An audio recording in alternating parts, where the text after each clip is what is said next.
Hi, I'm Scott Leadingham. Thanks for joining us here in the unique Northwest. Schools are getting back to session, and depending on where you are, that might be in person, remote, or a hybrid of the two. At the University of Idaho, they're having a blended model, a little bit of both. And here to talk a little bit about it are two student journalists who are covering it at the University of Idaho's student newspaper, the Argonaut. Brianna Finnegan, you are the editor-in-chief. Thanks for joining us today, Brianna.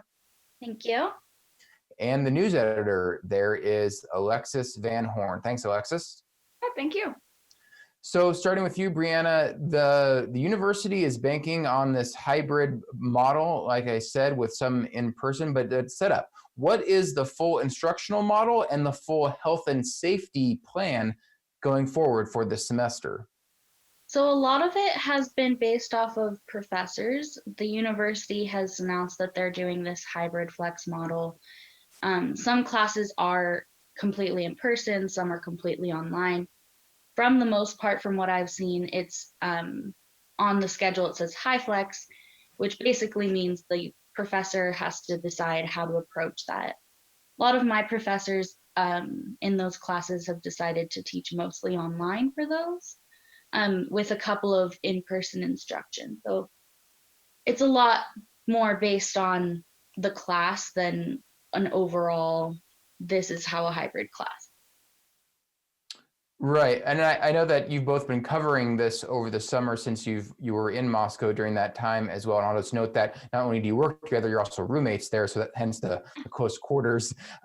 Alexis, take us back in time a little bit, getting us up to this point. What has the university been saying? How have they been communicating their plans? Basically, how did we get to this point as we are right now? Around the beginning of the summer, so June, July-ish, the university was saying, we don't have a solid plan yet, but we will update you as things happen. But really, most of our information came after August 4th, after a town hall hosted for faculty and staff, where they basically went over the entire plan, answered a number of questions, although even though classes have started, there's still quite a few things we're not completely sure. Right, I'm sure you're going to keep asking those questions as pesky journalists do, so keep up the good work on that front. It is notable, of course, that just a few miles across the border in Pullman, Washington State University is a fully online model for this fall semester. That change came in late July. They were planning for a hybrid sort of model as well, but they changed to go fully online. Now there's been a big spike in cases here as we talk just in the last few days, well over 150 cases just on campus from that time. Brianna, I'm curious, to what extent have there been students and staff and faculty in Moscow saying, hey, look, we should be doing an online thing just across the border. They're doing it. Why aren't we? What have you heard on that front? I mean, I've definitely heard conversation about that. I don't remember exactly when Wazoo announced that, but we had our eye on that as well. And we're also asking those questions of, if somebody so close is doing something like this, why is our university a little doing it differently? There's been some high profile cases, and so this is where we'll wrap up. The University of North Carolina, probably the biggest one of note, where they started in person and then quickly went back on that and went online because of this explosion in cases that they saw on their campus.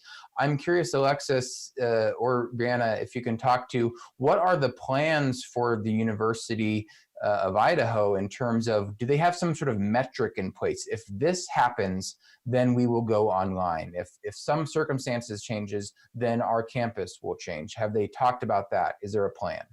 I haven't really seen anything. No, there's no exact metric. They keep saying that there are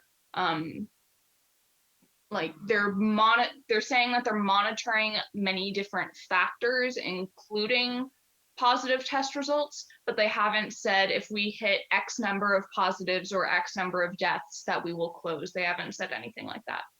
Yeah, there hasn't been a major announcement on what their plan is if they are going to close campus. We won't come back to campus until after till the next semester. Right. The thinking being that if everyone goes away and then to talk to their families and then come back, that could be an issue, of course. We thank you so very much for sharing your information here. Keep up the good work. And whatever happens at the University of Idaho, we know that you'll be there to cover it. Brianna Finnegan and Alexis Van Horn, thanks for joining us today. Yeah, thank you. For more coverage of what's happening at the University of Idaho, go to uiargonaut.com. And for more Northwest news, come to our website, nwpb.org. And we turn now to correspondent Courtney Flatt in the Tri-Cities. Thanks for joining, Courtney. Thanks for having me, Scott. Among the many topics that you cover, of course, is fires, and it's been an active fire season. Although I'll note we haven't seen the big mega fires of yet, and we haven't had smoke-filled skies for weeks on end like we've seen in the past. Knock on wood, we hope we don't see that.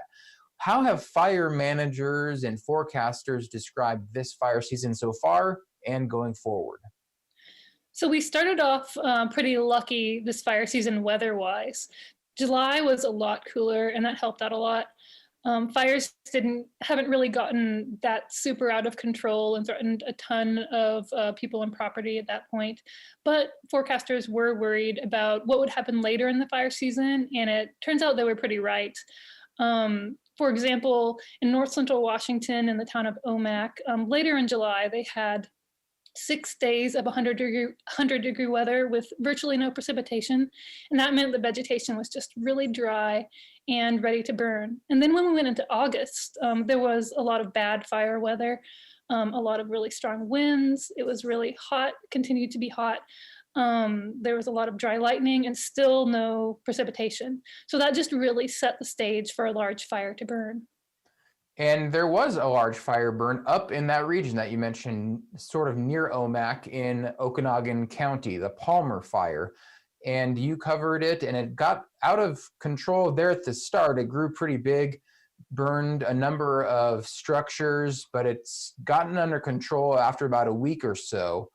And firefighters actually were fighting fire with fire. That's pretty common by doing back burning and those sorts of things. But there's an interesting new technique, or it was a little newer as we reported it, using ping pong balls. Tell us about that. Yeah, you might not think of ping pong balls as a way to fight fire, but this really helps, as you say, fight fire with fire over large areas. And it's this technique where they use helicopters and ping pong balls filled with accelerant. And in this Palmer fire, where they used this technique, was in a really steep area. It was a large area. And they were concerned if they brought crews in, that they would just kind of be pinned on hillsides, and they were worried about firefighter safety. So enter the ping pong balls and helicopters. They're officially known as PSDs, or plastic spherical devices.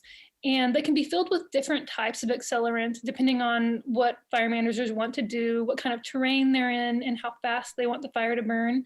And so what happens is they get up in the helicopter and they have this kind of hopper like you would see at a bingo tournament, and they just release the ping pong balls onto the area below, and it ignites and burns. And so in this area, in the Palmer fire, in the end, they were able to burn a large area. Fire managers think a few trees probably did die, but it was nothing compared to what would have happened had the Palmer fire actually burned through the area. And they're also really glad they were able to do this because it will help prevent spot fires from flaring up once crews leave and winds pick up. So that'll be a great help later on. We can't let you get away without talking about some good news, or maybe some people might call it some cute news. And there's a new family, a furry family, moving in to Mount Rainier National Park that you recently wrote about. Tell us about who's the new people in the neighborhood. Excuse me, not people. Who are the new family in the neighborhood? Yeah, so it's a Wolverine family, and it's a mom and 2 of her kits. And this is the first time in more than 100 years that a mother Wolverine and her kits have been at Mount Rainier.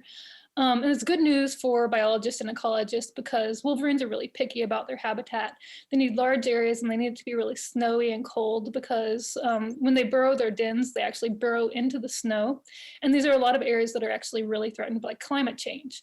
So in Washington, wolverines are candidates to be listed as threatened, and most of the population is in the North Cascades. And because biologists want the population to spread out into the Southern Cascades in Washington, that means they have to cross I-90. And so there've recently been a lot of underpasses and wildlife bridges built, and it's continuing to do so. And so they're hopeful that that will help wolverines spread out their habitat area. Another thing to note is that wildlife officials ask if you see wolverine at Rainier to please don't bother them, but you can report your sightings to park officials or the Cascades Carnivore Project, and that helps scientists just gather information about this family because they're really elusive and they just want to know where they are and what's going on with them. Well, we know that you are not elusive. We know where to find you out there reporting in the Northwest and here on TV telling us about it. Thanks so much for joining us today, Courtney. Thanks for having me. You can read more on these and other stories at nwpb.org. Thank you for joining us here in the unique Northwest.